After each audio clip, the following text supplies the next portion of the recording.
Yo, what's up guys, it's Talon, and today we got Sovereign solo queue only, so we're just gonna go over some of the main things that let me get this, the different tips and stuff like that, that allowed me to get Sovereign. But before we do that, I'm just gonna go into my stats and kind of show you guys all of that type of stuff. So we took about 530 games, 57% win rate, you can see the stats here, and then I mostly played mid, mostly like Orianna, a lot of mages, Syndra, and then as well Echo and Corki. And for the end of the push, we kind of started playing jungle, a lot of Wukong. You can see my Wukong 25 and 8. We ended up popping off a lot after that Corrupt video, so shout out to Corrupt for the free coaching by letting me watch his video. And overall, we are the 10th person in NA to hit Sovereign while being solo queue. There's only 9 other people who are currently Sovereign. But yeah, let's just get right into the tips now. Okay, so I've made videos in the past talking about the main things for climbing solo queue, that type of thing, but I think I'm just going to go over some of the most important things again in this video. Starting off with good mental, I genuinely think good mental is more important than being good at the game, because if you have good mental, you're able to improve and get a lot better at the game. There's plenty of players who have been better than me in the past, or who are still better than me, but a lot of them kind of stagnate. They don't actually improve at the game or ever really consider what it is they could be doing wrong, because they're just not actually trying to improve. They're just playing the game, spamming, trying to find other people to blame as much as possible. And I blame my teammates too. If you watch my stream, I will blame my teammates. I'll get mad, I'll get annoyed. All of that stuff is still completely just going to happen. It's just natural to get frustrated sometimes. But the main thing that I feel like I'm quite good at is, one, acknowledging when I do make mistakes, at least in, afterwards. It doesn't have to be during the game, but figuring it out after the game, making sure you're looking back at what you could do differently, what you could improve on, regardless of kind of your teammates. And then also just having specific things to focus on in each game. So each game I'll have something I want to focus on, whether it's I want to improve my laning, I want to improve my jungle pathing, I want to, as you guys have seen recently, I want to pay a lot more attention to my lanes and try to find ways to break open games through lanes rather than just farming purely efficiently and only focusing on gold and efficiency. So finding these different things to improve on really allows you to have better mental, because you're no longer thinking about what your teammates are doing. You're just competing with yourself to try to improve at that one aspect of the game. And even if you feel like maybe you do worse in a certain aspect of the game, as long as you got better at that one thing you're trying to get better at, then you're going to constantly improve and just naturally climb. But if you're constantly just focused on the rank and all you're concerned with is winning that individual game, you're not really going to be able to climb that much. So just having a more holistic view of the game, trying to really focus on just improving over the long run rather than just, I want to win this individual game and getting really frustrated over it.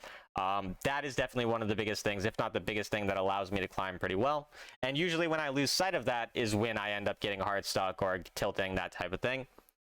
So after that, then we have consistency. Consistency is 100% one of the most important things as well. If you've ever watched me coach players, one of the main things I'll always tell them is you need to be farming efficiently. You need to make sure you're getting your camps before you go for random ganks.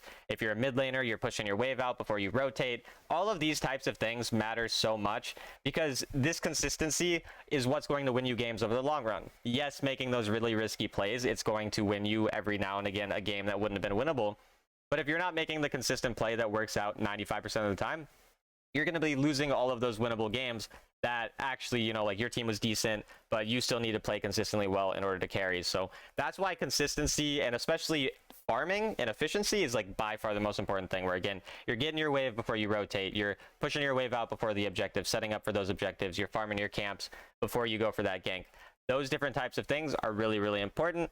And again, we've talked about in the Corrupt video recently how you can sometimes deviate from that in certain games, but generally you still want to focus on that efficiency more than most other things. After that, we have champion pool, which is definitely one of the most important things. Again, we saw my champion pool was really not very many champions at all.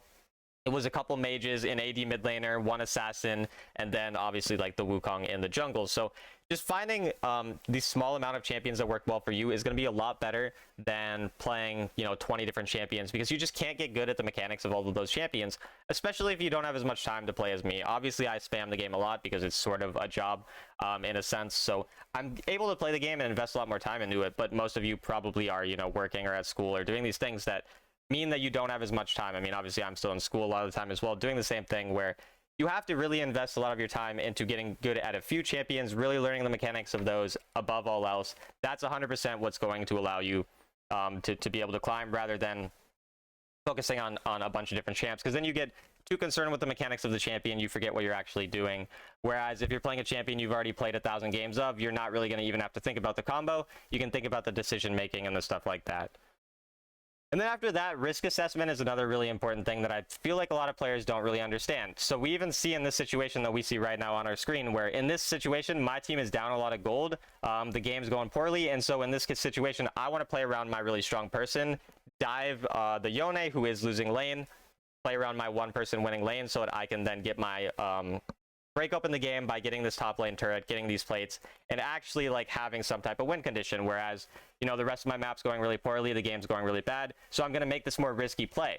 But if my team was already winning lane really hard, and, you know, the kills were 6-2 in our favor rather than against us, I wouldn't make this play. I would just farm my blue buff, farm my Gromp, and then I would go afterwards and maybe look for the gank. So understanding that when you are behind, when the game's not looking well, you really have to identify that win condition, play really strong around them, and kind of be okay with making a more risky play, because what do you really have to lose, you know, at that point?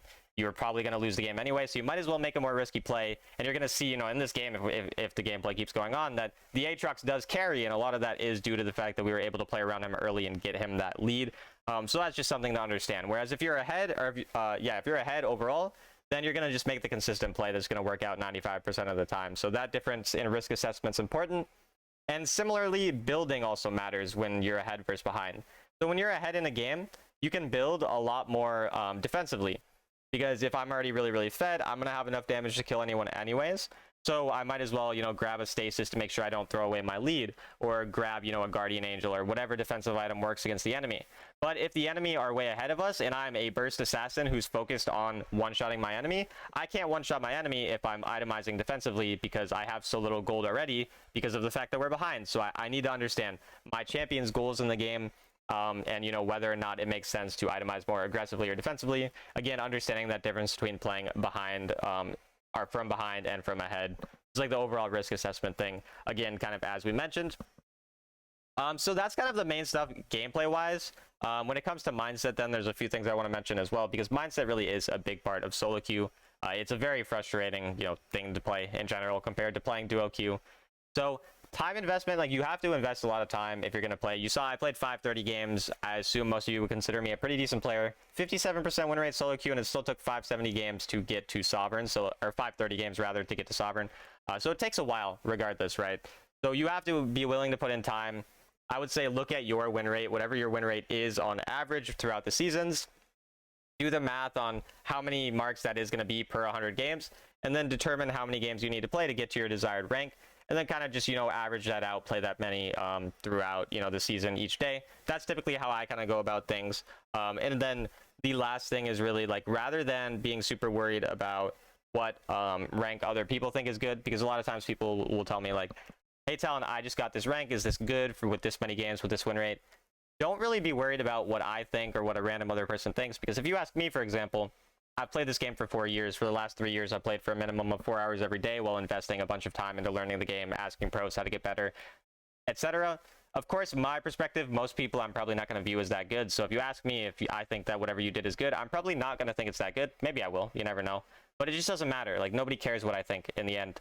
It just matters what you think about yourself, and also just competing against yourself to try to get better each season. So again, like, for me, my win rate in past seasons, it was 52% at times. Then the last couple seasons, I'd gotten it up to 55%, and now at this point, 57% all solo queues. So for me, I'm more so trying to get a higher win rate each season against myself, or try to do something more difficult, like, you know, solo queue rather than playing duo before. So just having these different challenges against yourself, rather than trying to compare yourself to, like, me who plays the game all day, or, you know, someone who's spamming 5Q or whatever. It just doesn't make sense.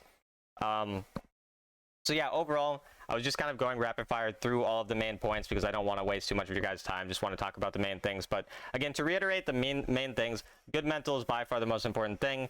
Alongside that, gameplay-wise, going into things like consistency and efficient farming, really high gold per minute. As we saw, my gold per minute over 860 on average, and over 900 on the mages that I was playing. Champion pool, small champion pool, ideally champions that are good at carrying, and again, just focus on the small champion pool.